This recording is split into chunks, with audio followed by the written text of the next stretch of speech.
Hey y'all, welcome to the Clock Tower. I'm Colton, here with Brandon. A lot to talk about from the last couple of weeks. 3 more BCS tournaments, a ban list update, more releases. Let's just jump into it. First things first, Brandon, you and I went to Chicago, and one of us did well, and it wasn't me. Yeah, I actually brought Pantswind Slime and ended up in 4th place overall. So falling just short of getting that World's invite, but had a really great time going through it. I actually ended up being undefeated through Swiss, so I was able to take that deck, managed to squeak my way through into top 8. I did get a buy card. Thanks to Dragon's Lair and New Year Games, Jack especially, to be able to help set up that event, to be able to get that Shop Challenge buy card. So first 2 rounds were free. Going into round 3, I faced Don Machi for the first time. Was able to push damage relatively consistently. He ate damage quite a bit. That was pretty much the theme of that game, is he ate damage and I didn't. So took the win first round for that. Going into round 4, played against 8 standby Quints. This one was able to essentially sustain resources using Ramrus and healing with Shizu, pushing damage when appropriate to be able to stick more damage, essentially finessing my way through, sticking damage at the right times. That player actually already had a World's invite from Houston. Going into round 5, I played 8 standby Quints again. Was able to get the win this way as well. Was able to, again, compete against pushing damage into those exact times. I was actually able to win board in this game for a couple rounds at level 2, having some pretty sustainable Shizus in place, being able to back that up memory kick as needed. So I was actually able to control the board for just a tiny bit of time there, helping to push that damage a little bit further. Going into round 6, I was able to push damage really early, getting about a level and a half of head in damage. They low rolled. Their Aqua hit 2 climaxes, so they didn't get to plus off the Aqua. They got pushed to level 1 a little too early. They only got a single turn of Kantas at level 2, and I was able to compress pretty heavily because of that. And because of that, I was able to survive a turn with Marines to be able to then turn around and close out with my win finisher. Last round, I played 8 Salvage Quints. They were able to build up their resources throughout the game. They were able to triple combo against me at the end. I was able to cancel enough damage to be able to survive and then close out on the following turn as well. They had to go into that turn while I was still at level 2, like early level 2, so they weren't able to push enough damage to close, and I was able to turn around and close that game. They did make it into top 8. Going into round 1 of top 8, played Don Machi. Going into round 2 of top 8, I played against Clinton with his slime deck, so it was a slime versus slime matchup. Early on, Clinton did a really good job of being able to sustain resources a bit more effectively. I double triggered climaxes for 3 turns in a row, which didn't help, but he definitely played into that and was able to get the damage he needed to win. Going into the battle for 3rd place, played 8 standby Quints yet again. This matchup, I was able to push Quints into a place where they were having a hard time developing the resources they needed, but they were able to close me out on vanilla swings at the end, managing to stick enough damage in the right spots to be able to go for exact lethal on the final swing to get the damage needed to close the game. So I ended up 4th. Fun event. We were able to do really well with a deck that I had a little bit of confidence in going in. So as much as it's kind of like a rogue deck, I felt pretty confident about its ability to compress and its ability to be relatively consistent. And I valued those 2 things, the compression and the consistency, to get me to top 8. Yeah, there really isn't an answer in the meta right now for memory compression. Yeah, so Slime is able to take advantage of a meta that doesn't really have any tools to deal with what it does best. And what it does best is it's really good at, right? Slime can get into 7 out of 20, 8 out of 24 kind of refreshes. And if Slime gets to its refresh point, you're just going to struggle to get it into level 3.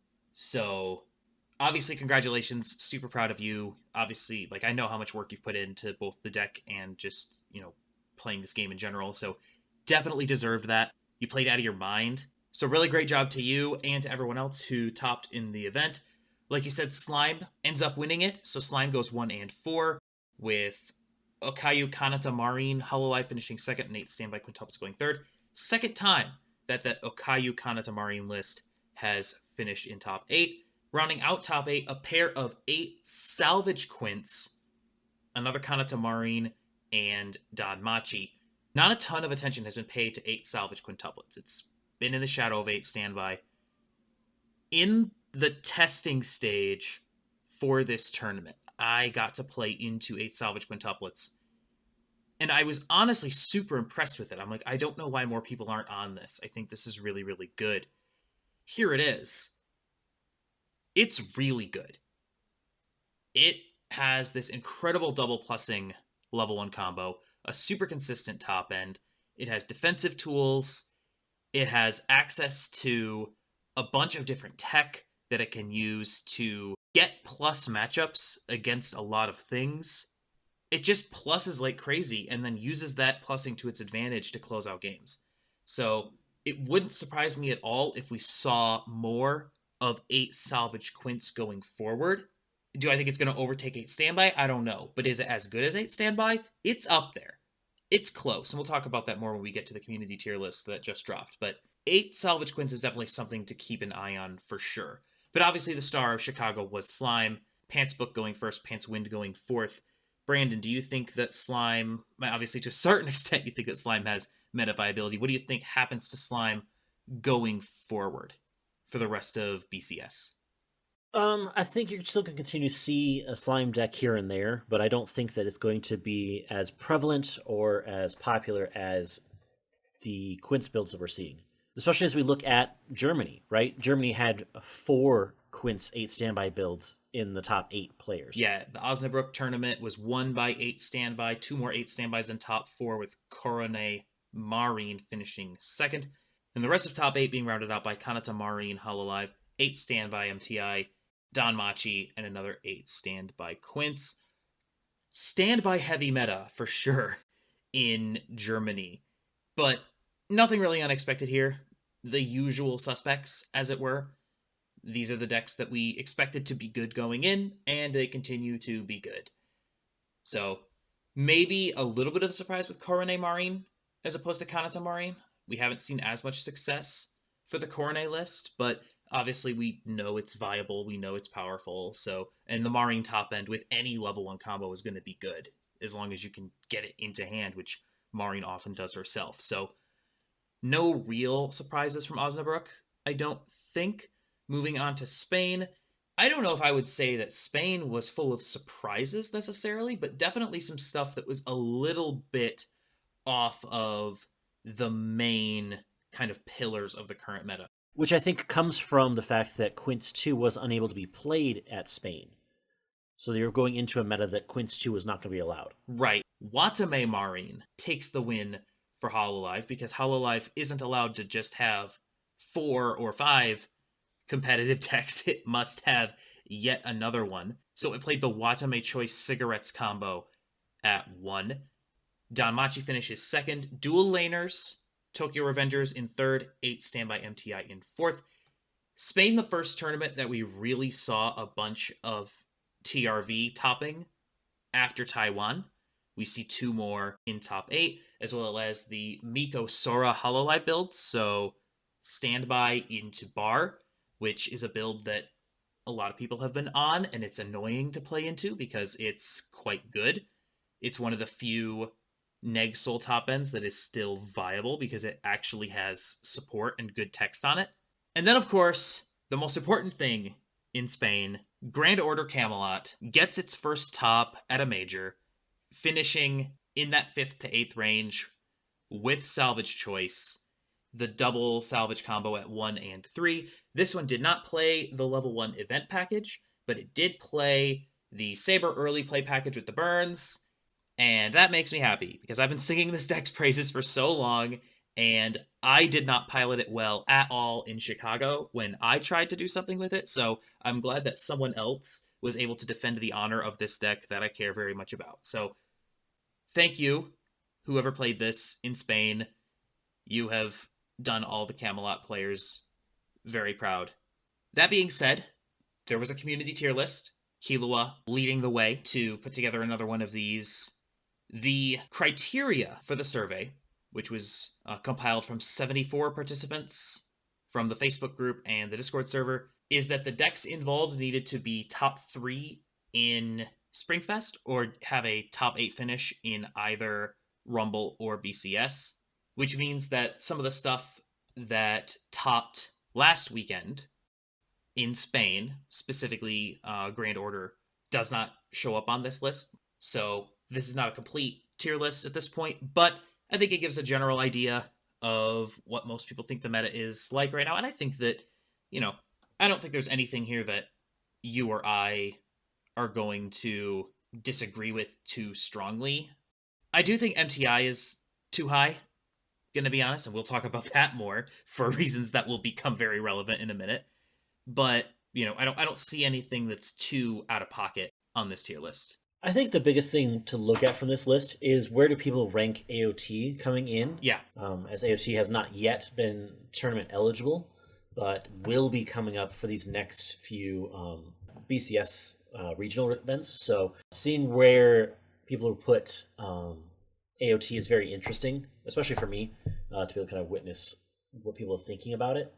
Yeah, I agree. And I don't think it's any surprise that 8 Pants AOT is the one that's furthest up the list. AOT being the lone exception to the top from Springfest Rumble or BCS rule. But I do agree, especially with MTI, now that we have, in addition to the ban list and the freeing of the ban list, I think MTI's place in that is going to be dropped as MTI has now been hit by that ban list. The 2-1 tap counter and the 2-2 Ghislaine are now on a choice restrict. Choose one of two. People have chosen to be a little more offensive, trying to push with that Ghislaine, adding in, instead of the tap counter, the anti-change counter, and trying to tech in the options to try to force the money counter events in place. This is one of the dumbest things I've ever seen in my life. I hate ban lists. We've been over this. I'm not going to retread that too much, right? I don't think they help card games. I think they make them actively worse for reasons that we have talked about, and I'm not going to rehash here. However, if you must have a ban list, if you absolutely insist on having a ban list, why these bans, guys? This makes no sense. MTI is not broken. Frankly, MTI is not winning. MTI had 2 tops since quintuplets came out. 2. And they were the same guy. 2 tops, guys. That's not ban worthy. Not even remotely. That makes no sense at all. But Bushiroad is behind, frankly, when it comes to this. They are so far behind. If you were gonna ban MTI, it should have been months ago. But I don't know if it's just because it takes so long for something to go from, like, the proposed ban to the actual ban. But, like, by the time this ban was announced, MTI is, frankly, it's relevant. I'm not going to say it's irrelevant. It's relevant. But, like, MTI has been usurped by 8 standby quintuplets. In basically every way. In representation, in tops, in power threshold. Just, Quints is better. And I don't think there are going to be too many people that argue with that. Quints is just better right now. And the results, kind of speak to that, right? And, nothing against MTI. It's fine. Like, if you're the MTI player, like, that's fine. It's not bad. I'm not saying it's bad. It's quite good. If you're going to hit something with a ban, it should be something that is far and away the best thing in the meta, and it's unfair and makes everything else unplayable. Dal, I at least understood. MTI, I don't understand. And even more so, I don't understand Kaguya. The whole set should be unrestricted. Kaguya is not broken by anybody's definition. It never has been. It wasn't broken when these cards got banned. Again, the ban list in general, it's bad. Dal shouldn't be on the ban list anymore. The meta is as healthy as it has been since WSI in 2020. Since before Dal came out. There are a lot of capable, viable things to play.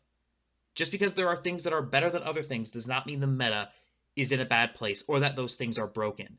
And they're not even hitting the things that are best in the meta. They're literally 6 months behind. It makes no sense at all. This is a terrible ban list, and we're just going to have to continue to deal with this as long as the ban list continues to exist. I hate this.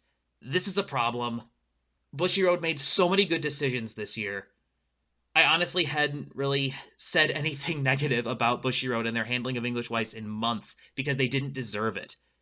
And then they do this. It's worth noting that the unban of the K-Runner is actually something that's different from JP in English, that JP still has the K-Runner banned, that English does not. With Kaguya 2 on the horizon, looking to see how that impacts those decks as they come out. But as Colton hinted to, it's unlikely that's going to make a huge difference going forward.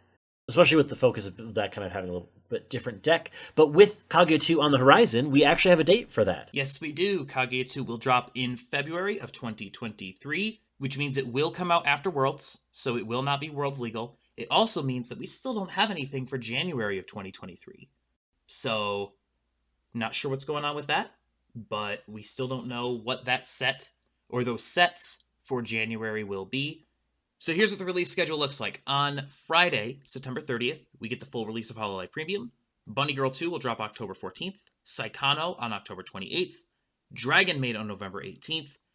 SDS 2, the EN original, will be on December 16th. And the only other thing we have a date for is Kaguya 2 on February 17th of 2023.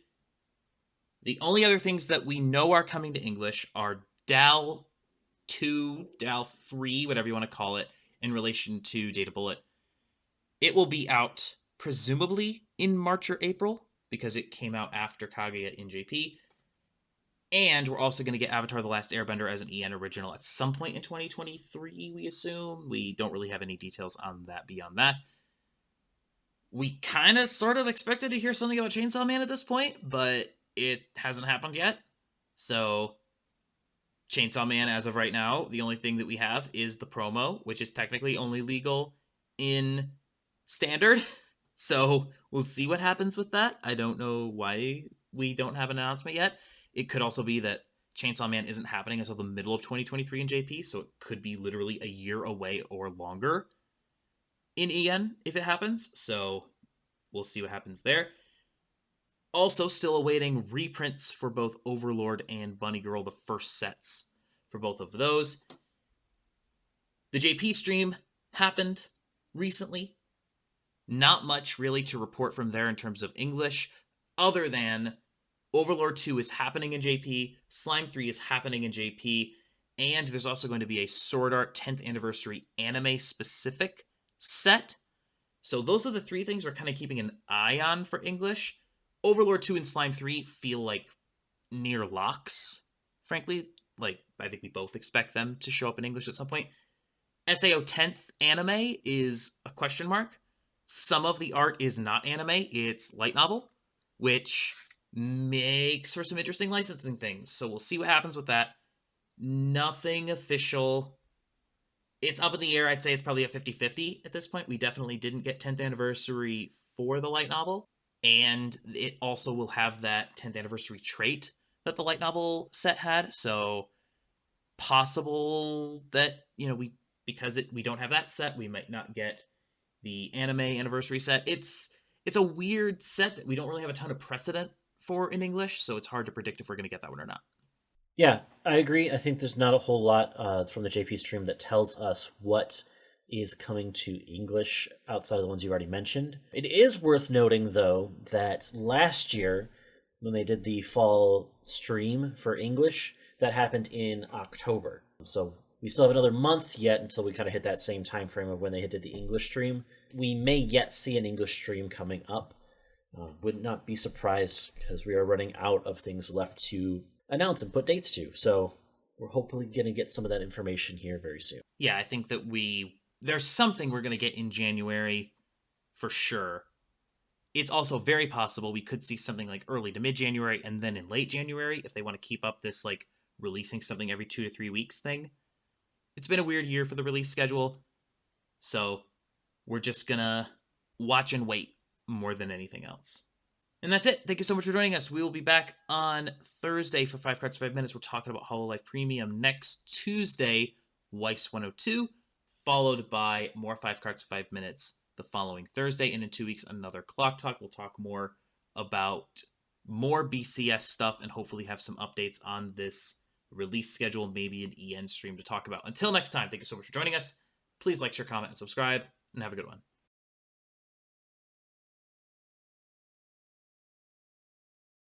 We'll see you then.